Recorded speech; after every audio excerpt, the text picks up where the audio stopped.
Hey, what's going on, good people? Kenny Groom here from Beyond Normal Media. We've been on a conference tour recently. We just wrapped up within the last day or so. Blackweek, amazing experience out of New York. Some really great and powerful black ad executives put this space together for the first time last year. They brought it back bigger and better. But this is essentially a space to really acknowledge all the talent when it comes to the ad space, brand agencies from a black perspective. They had some incredible speakers. I kind of just wanted to dive into my experience in New York as somebody who has been in the house due to the pandemic, my wife having our beautiful toddler during that time. It's been great for me to be back outside, really engaging, seeing how Beyond Normal Media fits in some of these rooms. I arrived on day one. I think it was Thursday for Black Week. First day it was rather light. It was just a registration day, and then they had like a networking kind of gala at the end of the night. It was really cool to spend some of my time during the day. Back in my neck of the woods, I grew up in the tri-state area, so it was really good just to get a slice of pizza. Some of you who follow our social media I would have seen me on a park bench eating some pizza, enjoying just the scenery. The weather was amazing for New York this time of year. It was a warm day. One of the cool things that while sitting in the park in Tribeca, I noticed some folks that were taking care of the local greenery in the park, pulling out certain plants, planting certain things, watering things, etc. And so that kind of piqued my interest. I had a conversation with those folks who were doing the work, and they let me know, hey, this is all volunteer based. This is something the city doesn't necessarily have all the funds. They provide some funds in terms of the dirt and the soil and some of the tools to do it, but they don't have the worker resources to do it. And so the volunteers from the local community manage the park, and so that gave me opportunity. I had some time to spare because I had already got my registration, already got my ticket, probably about 2 o'clock.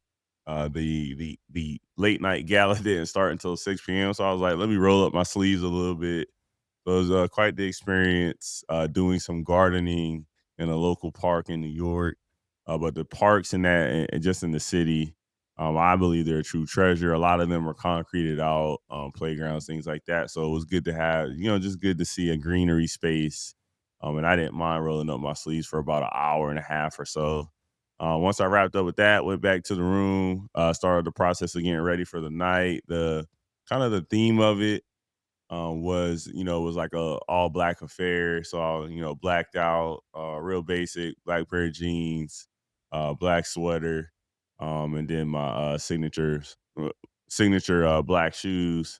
You know, but it was just an incredible night. There were celebrities there. There was some really powerful folks in the branding and ad space there. I met somebody who I watched a lot of their movies growing up, Wood Harris. For those who watch Paid in Full, things like that. He's had an amazing career. He actually had um, a recent showing on Netflix on an amazing show as well. But it was just good to see different people. They had, the hors d'oeuvres were flowing, the drinks were flowing for folks. One of the highlights from that first night, though, was they had a young gentleman. I'll have to put his name and find his name in the and put in the description. Young gentleman who's a pianist. They had this backdrop video, really projecting on this huge wall in the space. The space looked like it was a museum at one point, maybe even like a train station. Really incredible stone structures throughout. They had a backdrop behind them, really playing out this incredible video, just showing Black excellence, some of the creative things that Black people are doing, whether it's dance, being entertainers, being just true artists. He was really mixing it up, playing, mixing the classical elements of the piano that we typically see with some of the newer elements of, hip hop and R&B. So that was really cool start to the event. Wrapped up the night rather early. Like I went to a lounge and chilled out with a couple of the folks from the event, and then got ready for the next day. The next day really started out. It was the 7th. That next day really started out fast paced. Um, they kicked off the day with opening remarks from one of the ad executives that put this on, Joe Anthony. He's the CEO and founder of the Hero Collective. So that was awesome to see. He really set the stage for what the moment is going to be, really throughout the entire conference. And then they got into the meat and potatoes of what the conference is about. They led with a conversation with Don Lemon and Walter T. Greer, who was one of the executives who actually put on the conference. Don Lemon, it was really cool to listen to him speak, and the way he's speaking and thinking about his brand now. He really emphasized, owning our own brands moving forward, owning our own platforms. You probably have seen Don Lemon recently, as we all probably over the last, say, 10 years or so, 15 years, would see him on the biggest news channels in the world. Now he's transitioned from that and started his own platform, and he's really, the cool thing is that when you see Don Lemon now on his platform, he's really starting out with a lot of the same tools that we have, right? A microphone and a camera, right? And he's using, his face and how he can articulate things to really speak to his audience, but own the audience, which I think is key. And that really set the stage just for some of the conversations around ownership that were happening throughout the day. One session I really wanted to dive into, I got the schedule pulled up here, is really it was really kind of near and dear to our focus in the podcast space and what we're trying to do with Beyond Normal Media. There was a session amplifying the culture, the power of the Black effect, uh, uh, hosted by Nikki Sparrow. She's an EVP of sales at iHeartMedia, and she had a conversation with Charlemagne the God and Will Lucas. Some really important things were said during this conversation. I appreciate the way that Nikki really led the conversation. I could tell she took her notes. She really came prepared, and so I took that away as really the first kind of takeaway for me about being prepared on a stage like this. But then, secondly, I thought it was interesting. Charlemagne the God, we all know him, Hot 97, Breakfast Club. He said some really, he said some important things about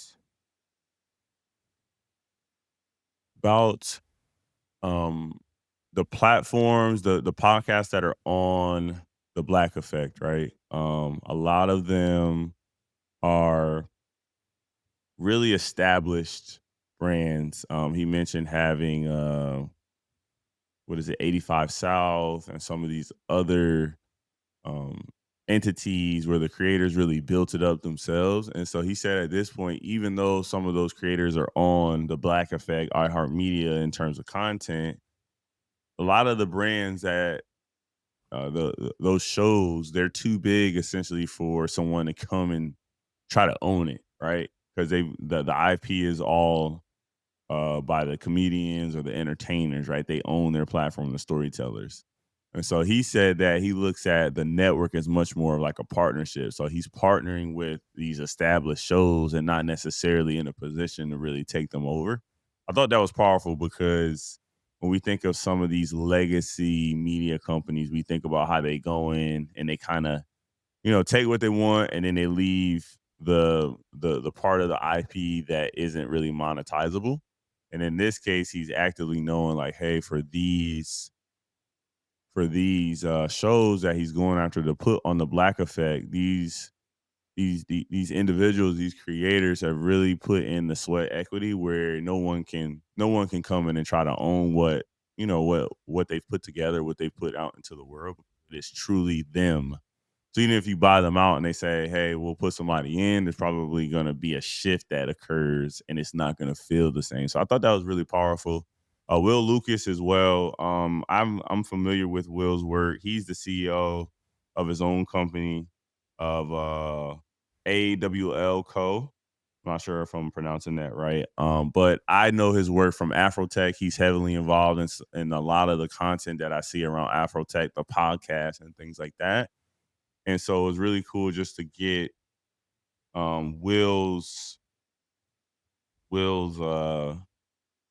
think about Will's thinking a little bit in terms of how he's been that the Afrotech that media, that content piece, they really built Afrotech into this beast of a brand, right? Where so many people are going there.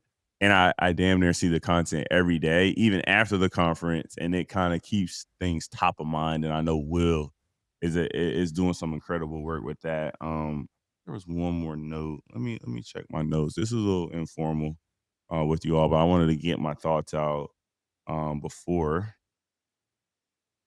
they start to disappear from my conscious as I work on different things. The up this thing.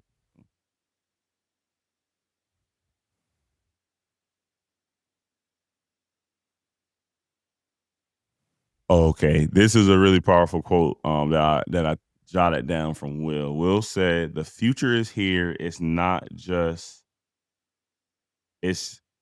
Let me repeat that. The future is here. It's just not evenly distributed. I thought that was really interesting when that made me think about the tools and first the tools, right? If you think about the AIs of the world that are coming out, all the tools that we're using as creators, a lot of indie creators, right? We're figuring some of these things out, right? So it may take us a little bit longer to really maximize what we can get out of AI. So versus like a big brand, right, where they can probably pay top dollar for somebody to come in who understands it, and then they maximize it from day one. And then secondly, it was around really it was much more around not the AI piece itself, mm, but it was about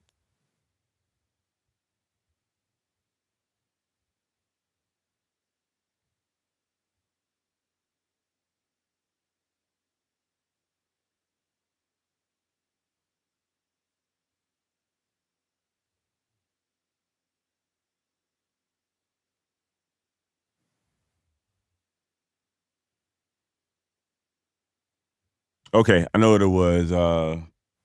So the second piece to that quote that Will said was around now that we know we're in this state where we understand others are gonna have resources,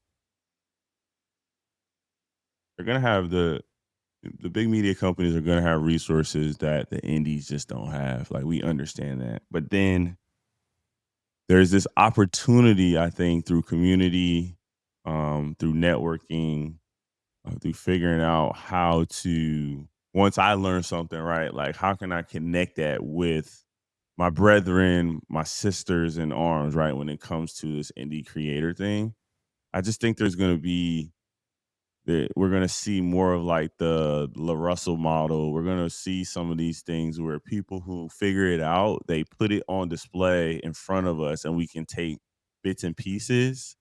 And they're sharing a code that is a code that's been in play for quite some time now, but the people who have it, the ones who have those resources, it's not necessarily like they're keeping it from. I would say they're keeping it from others. They're just trying to say, "Hey, how do I get as far ahead as possible of others?" I think that's definitely a thing right now that we see, and so I think through community, through different events, me going to Black Week, I learned so much about just the space, just having conversations with people and the opportunities, and where I think the one of the underlying notes is where indie creators are or just creators in general are going to want to go next. A lot of people that work for a different brand or ad agencies, right? They're doing the agency thing, right, to build their portfolio, but a lot of them have aspirations to start their own and really just go out and just be creative and try different things. And so there is always this idea. I feel like tried to nudge a couple folks off the cliff as well around like what does starting your own entity look like while you have your 9 to 5 in this space where you're getting such valuable experience. I'm always gonna probably be that guy moving forward, just with the hats we wear at Beyond Normal Media. But I'm seeing more and more of that, and I'm really excited for the creators coming up, really trying to figure out how to leverage all these tools and what they're gonna create. Next up, one other note from Charlemagne, one other quote that I took away: "I can't be afraid of something I've never experienced before." And I understand that quote, but I do think through social media, through just the media we have now, we experience things before we get a sense of things. And it's easy to get a sense of something being negative and a negative experience, or something that's going to be painful or too much for us to overcome through media. We see it all the time, and we see folks kind of be stagnant with the tools that are out there. AI is an example of that, where people have that doom and gloom about AI. The Terminator is going to be here, but the fact of the matter is, it's a tool here for us to use. The resources, or the infrastructure, is being built up for us to figure out how to use it. And so, at least starting to have some of those conversations. But I understand what Charlemagne was saying, but I think there's definitely factors at play for the masses that makes us think that that quote is not true. Next up, I wanted to highlight a conversation that I attended for Matthew Knowles. And let me get his co-host name, actually. I want to make sure I acknowledge both of them. This was a really impactful conversation for me. Mm. This conversation was titled "Silent Warriors: The Black Male Healthcare Crisis." This was a really eye-opening conversation for me. Um, Men's health, Black men's health. I definitely think there's stigmas around us going to the doctor. What some of these procedures, how and kind of invasive they can be to us by default. Right, you're going to the doctors. You want them to check you out all the way, but there is some timidness. Speaking as a Black man, me going to the doctors. But this conversation with Matthew Knowles and Marion E. Brooks. Marion E. Brooks is the VP of culture and people experience at Novartis Pharmaceuticals, so a pharmaceutical company. Matthew Knowles has really been acting as a beacon for men to go get checked and just go to make the conversation around going to the doctor something that it hasn't been in the past. I was actually able to attend this one. Shout out to my fellow creators out there, Jared and Chad. They are the co-founders of OTB Media. We actually just had Chad on our platform. Or excuse me, we just had Jared on our platform to close out season 7. Jared and Chad. They are co-hosts for the More Than a Title podcast. They've done some amazing things. They've been at Cannes. They actually were the podcast partner for Blackweek last year. They're really doing some amazing things with their platform. And I just had to have them on, at least have Jared on the start. And I definitely want to get Chad. But I was able to connect with them throughout the day, throughout Black Week, and they're in the city now. They're born and raised in New York, and so they were able to connect me with some folks. Really, as they were connecting with some of their partners, really, slide me in terms of a quick intro and how to keep the conversation moving forward. So shout out to those boys. But I attended this one with them. They've had Matthew Knowles on their platform as well. I've watched that conversation, amazing conversation. If you want to check it out on a More Than a Title platform, with Matthew Knowles. But this conversation with Matthew Knowles was super powerful for me. Just learning about some of the tools out there. One of the things was around the stigma around prostate examinations and things like that. There's a blood test for that kind of stuff. We need to really start having these conversations so we can understand what exactly all this entails in terms of having a healthy life. So we're here longer, right? For our loved ones, for ourselves, to our legacy, just to keep adding on to it. But super impactful conversation for me, just with all that's going on now around Black men's health, in particular. There were, just different conversations throughout the day. They had this rooftop lunch thing where we got to network and see different people. I met MC Search on the rooftop, so it was amazing just to see the different people. It's New York City, so no surprise. You can literally run into a celebrity, an entertainer, an athlete at these events. But really cool experience for me. I was only attend those first 2 days, so it was a quick trip for me. Had to get back home to the family, to the loved ones. But yeah, just wanted to hop up here real fast and kind of share, how the experience was for me. I appreciated the experience of just being in New York again, having some pizza, meeting some incredible individuals. Walter Greer, who I mentioned is one of the ad executives that put on this event. I've been following Walter's journey for quite some time. He is definitely not soft spoken in a good way. So he speaks up for those.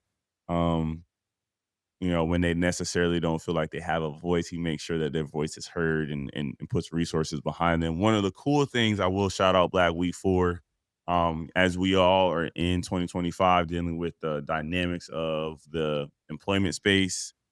One stat that really stuck out to Walter and his team was that 300,000 women this year have been taken from their jobs. Essentially, their jobs have been removed in this economy. And so, what they did was they actually partnered with their big brand partners, and those big brand partners brought batches of tickets, 10, 20, 30 tickets for them to give away. And there was a really high focus on Black women in particular coming to this event. So shout out to the entire team that put on Black Week and really had that focus. That's amazing to do in this time. It's like they're really allowing brands to put their money where their mouths are. And so that in and of itself is an amazing thing. In addition to that, they also had a standing discount code for women where they could use that discount code, right, and get a significant discount on the ticket. These tickets at these conferences, I'll do a recap on the conference experience, the pros and cons, and what some opportunities I saw. But ticketing is a big thing around conferences right now. I think it can be a sour point for folks to attend some of these spaces that they need to be in. And so it's really cool to see some of that relief going into effect. But yeah, I just want to hop up here real fast. I'm headed off to my next conference in a bit, and I'll definitely recap with you all. I'm in the space, I'm in different Airbnbs and doing things like that. So I was like, hey, let me pull out my camera, let me get some content, let me share with the world what we're working on beyond normal media. We're doing some amazing things and taking these conversations and seeing how we can grow moving forward. Leave a comment. Let me know what you think. If you've been to this conference, if you're attending other conferences, how your experience has been. Would love to hear about it. Other than that, make sure you check out all the episodes from season 7 and before. Every stream counts. And until next time, peace.